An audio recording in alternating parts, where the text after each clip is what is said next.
Ahora vamos a hablar de la obra de Platón, compuesta por cartas y diálogos, y sobre la cual al menos existen dos problemas. En primer lugar, el problema de la autenticidad, que hoy ya parece superado porque se han rechazado por apócrifos unos 10 diálogos. El otro todavía está vigente y es el problema relativo a la cronología y a la clasificación, el cual ha ocupado a varios estudiosos de la filosofía platónica desde la antigüedad hasta ahora. Los criterios que se han utilizado son de diversa índole. Unos se han basado en los contenidos doctrinales y otros, en cambio, en el estilo. Compers y Vilanovich, que son dos estudiosos de la historia de la filosofía griega y de Platón en especial, afirman que combinan ambos criterios. Bueno, yo creo que no es necesario ocuparse de toda esta orfebrería de las perspectivas diferentes, y por una cuestión casi estética, voy a optar por la más sencilla, no sin antes señalar que personalmente no considero que deban ser diferenciadas las cuestiones de forma y contenido, puesto que cada idea busca la forma que más se le acomoda, y es ahí donde se completa a sí misma. Esto es lo que ocurre efectivamente con las ideas de Platón, cuyo pensamiento, como todo verdadero pensamiento, evoluciona. Por ejemplo, las teorías de las ideas cambian y es objeto de revisiones, de autocrítica, y en esa mudanza va buscando la forma que más le sienta. Podemos preguntarnos, por ejemplo, ¿por qué el diálogo? ¿Por qué Platón opta por ese género que transforma las ideas en personajes y que convierte el pensamiento en un ir y venir dialógico que tiene siempre necesidad de un testigo, de un interlocutor, aunque sea mudo en ciertas ocasiones? Por cierto que la elección del género no es una elección casual, forma parte de un pensar. Es expresión, en el caso de Platón, de ese sentimiento vertido en el mito del dios Zeus y de los comentarios que a propósito del mismo hace Platón en el Fedro. La escritura es palabra muerta que no contesta y dice siempre lo mismo. Platón quiere convertir el arte de la dialéctica y la palabra hablada en escritura, y así hace de la filosofía literatura, y entonces elige, para dinamizar y dar vida a esa palabra muerta, la forma del diálogo.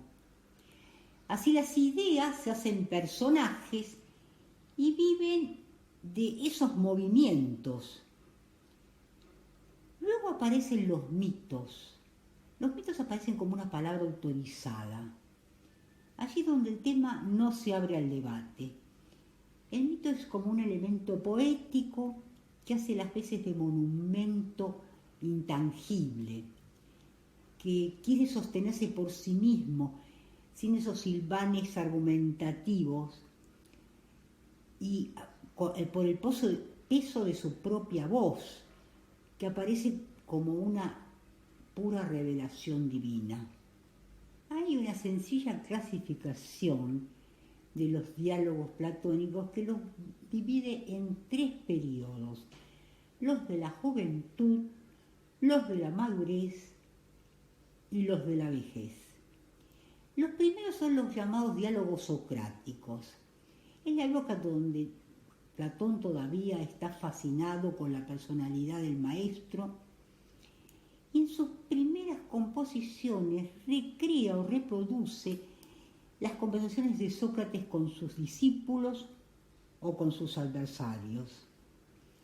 Allí destaca el método de la mayéutica, esa que él dice haber heredado, que Sócrates dice haber heredado de su madre la comadrona, que consiste en sacar a luz las ideas.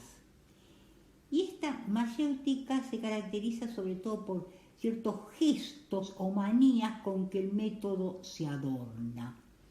Ese eterno recomenzar, la preocupación permanente por la forma que hace el discurso más que un continente de ideas, un ejercicio retórico. Recuerden que hemos visto en algunos diálogos que dice: yo no me preocupo por tus ideas sino por el discurso mismo. Una agilidad dialéctica y ese aire de inconcluso que queda siempre flotando.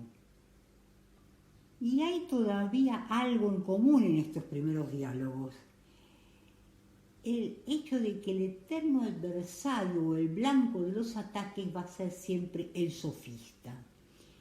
Entre otros, Protágoras, Gorgias, Hipías, precisamente los diálogos que llevan su nombre, de los cuales ya hemos hecho mención, por supuesto, cuando hablamos de los sofistas. Platón, por boca de Sócrates, muestra toda su repulsa por la retórica sofista. Va a rechazar sobre todo en esa primera etapa ese espíritu autosatisfecho, bien apoltronado en sus saberes y en sus pretendidas verdades. Más tarde también van a ser los sofistas el blanco de sus críticas, pero paradójicamente no ya por el carácter grandilocuente y ampuloso de sus discursos, ni por el tono de pretendida sabiduría, sino precisamente por su relativismo nociológico, la tendencia a condicionar todo conocimiento a factores circunstanciales. Esto se puede entender así, esa idea de que siempre planteaban los sofistas de que esto es caliente para mí y frío para ti, o sea, que siempre estaba relativo a la sensación personal. Este es el segundo periodo, el de la madurez, cuando Platón elabora y formula su teoría de las ideas, repartida en varios de sus diálogos: el banquete, el Fedón, el Fedro, parte de la República. En ellos va abordando su teoría desde distintos ángulos, vinculados con ciertas motivaciones epistemológicas, metafísicas, éticas o políticas. Por esta época Platón se aleja de la influencia socrática y entonces comienza a ocupar un lugar en la historia de la filosofía. Su teoría de las ideas va a ser el corpus doctrinario en el que van a converger, ya sea asimilados o revertidos, los pensamientos de sus antecesores, de Heráclito, de Parménides, de Pitágoras. Todos ellos se dan cita para una combinación original. En el tercer período, el de la vejez, Platón retoma la teoría de las ideas para revisarla y criticarla. Anticipa inclusive algunas críticas que le van a hacer sus sucesores. Bueno, esto es lo que ocurre, por ejemplo, en los diálogos Parménides o el sofista. Y en las leyes, que es otro diálogo de la vejez, Platón va a revisar más bien sus ideas acerca de la organización de la ciudad, que ya había trabajado en la República, pero que lo va a hacer ahora en una tónica menos idealista.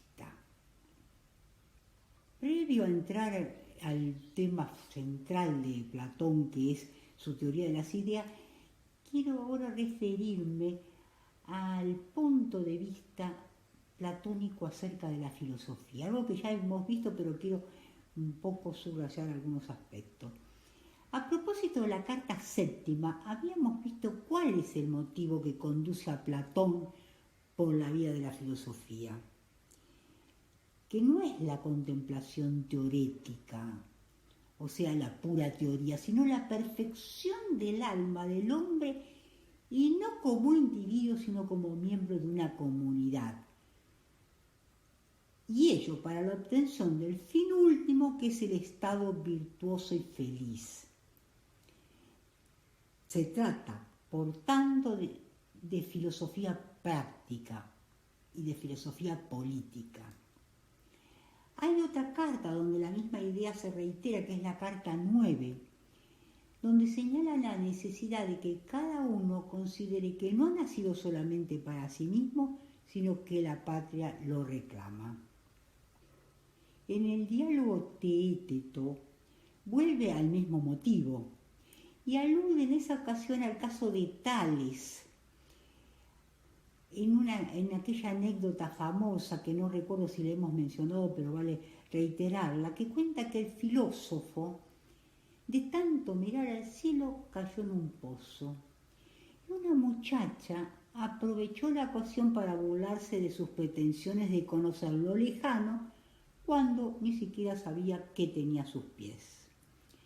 Platón, por supuesto, está de acuerdo con esa burla, la que califica de ironía de buen tono, y dice que le sienta bien a aquellos que dedican su vida a la filosofía. Por supuesto, se trata de la filosofía entendida como contemplación pura, porque sabemos que Platón no rechaza la filosofía. Él, precisamente heredero de Sócrates, la modela y la transforma en la antropología, o sea, preocupación esencial por el hombre, y más allá de Sócrates la completa y la transforma en filosofía política, o sea, conocimiento de la verdad o búsqueda de la verdad para lograr el mejor gobierno de la ciudad. Ahora bien, del mismo modo como Sócrates juzgaba que el tiempo de la breve vida no le alcanzaba para ocuparse del estudio de la naturaleza, Platón entiende que es necio interesarse en las cosas del cielo y ser un ignorante de lo que le es próximo. A esos hombres que como tales fallan en sus relaciones consigo mismos, los considera también nulos en todo lo que tiene que ver con las relaciones públicas. Dice él, cuando en el Tribunal de Justicia o en cualquier otra parte se ve forzado contra su voluntad a tratar las cosas que ocurren a sus pies, no solo mueve de risa a las muchachas tracias, sino al resto del pueblo que lo ven caer en el pozo por su indecisión o inexperiencia, a lo que a su terrible fealdad añade apariencia de necio. No cabe duda entonces que la filosofía para Platón no puede ser contemplación autosatisfecha, sino que para algo ha de servir.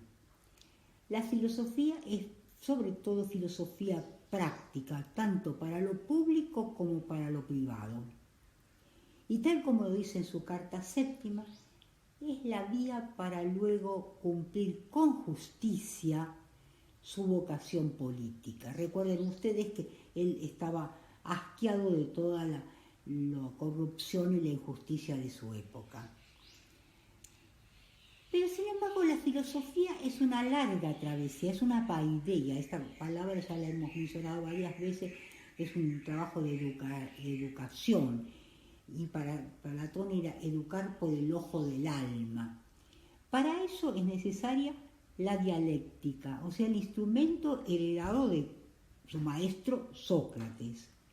Y también algo que hereda de Sócrates, eso como disciplinas del despertar, porque Sócrates también tenía esa idea de que él tenía una misión de despertar a los dormidos. Eso así las llamará Platón, disciplinas del despertar.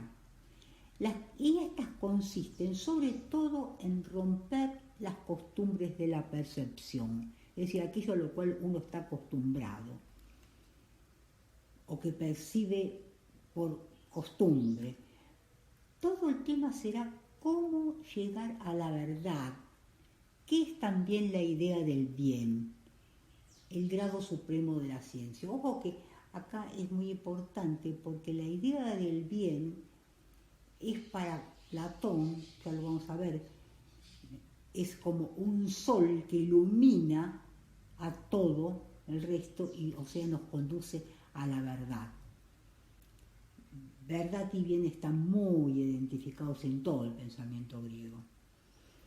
Será por tanto la filosofía teoría del conocimiento, pero no solo eso, sino también metafísica, que apunta a una filosofía práctica y política, o sea, todos los temas humanos están presentes en Platón. Y todos son desprendimientos de ese tronco central que es su teoría de las ideas, que es lo que vamos a ver a continuación.